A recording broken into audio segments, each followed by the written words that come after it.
When thousands of blue-collar workers showed up in Ottawa several weeks ago to protest the tyranny being imposed against them, the Prime Minister of Canada refused to meet with them or to speak to them. Instead, he fled the city. And then from his bunker, he called the truckers Nazis. When they still didn't leave the city, Justin Trudeau suspended democracy and declared Canada a dictatorship.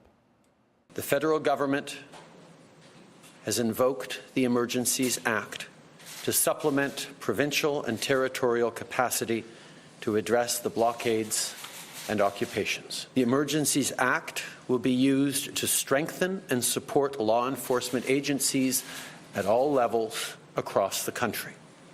This is about keeping Canadians safe, protecting people's jobs, and restoring confidence in our institutions. So let's be clear, this is a defining moment in the history of Canada, in the history of the English-speaking West. The Emergencies Act is martial law. It has never been invoked in the history of that country.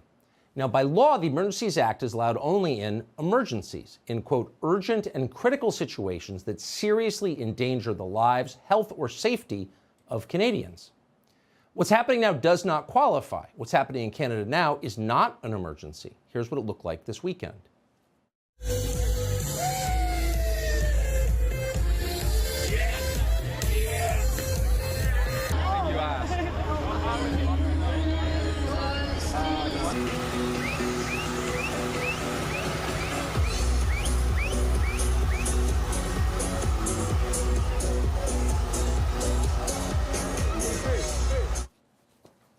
According to Justin Trudeau, everyone you saw in that tape is a terrorist, even the kids in their bouncy castles. Justin Trudeau has unilaterally revoked their civil liberties and authorized men with automatic weapons to haul them to jail. Trudeau was allowed for the arrest of this man, for example, making food for the terrorists. You can receive a free meal, irregardless of what faith you're from, what caste, creed, religion, doesn't matter. It's about the community kitchen. We all eat as one and humanity's equal. So the Seva concept, helping the community, is what we're practicing here today. We're here alongside the truckers in the fight for freedom, and we're doing our part from the Sikh faith.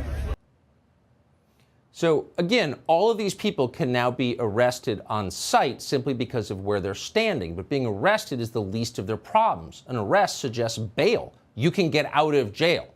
You can't get out of the country Justin Trudeau has just made.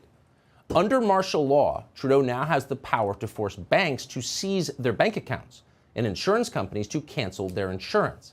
That means they can't actually live in Canada anymore. They are non-persons. They're enemies of the state, and they will be crushed.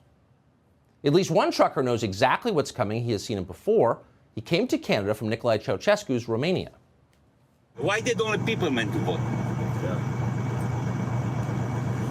Why 100 people, 180 or 200 people to decide your life or my or another? Let the Canadian people do it. No? It's all corrupt too, all those people voting. It's sad, man, when some people, they decide your life, like 300 people, they decide your life when you are 30 million. Yeah. Let us vote. So is it an overstatement to compare what is happening in Canada right now to what happens in a Stalinist dictatorship? Well, the slogans are different. In the Eastern Bloc, they used to talk about solidarity. In Canada, they talk about diversity. But the repression is similar. Today, Canada's Deputy Prime Minister, by the way, is a former American journalist, maybe not surprisingly, announced that going forward, Justin Trudeau will regulate all crowdfunding and cryptocurrency under the Terrorist Financing Act.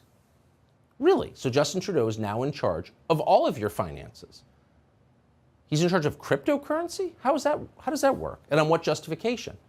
And if that wasn't clear enough, Trudeau's minority government unilaterally just sent another $500 million to the authoritarian state of Ukraine, where the head of the rival political party is now under arrest and where opposition media has been banned. That's the country they're now in solidarity with. You can see where this is going. In fact, it's already there. I'm Steve Doocy. I'm Brian Kilmeade. And I'm Ainsley Earhart. And click here to subscribe to the Fox News YouTube page to catch our hottest interviews and most compelling analysis.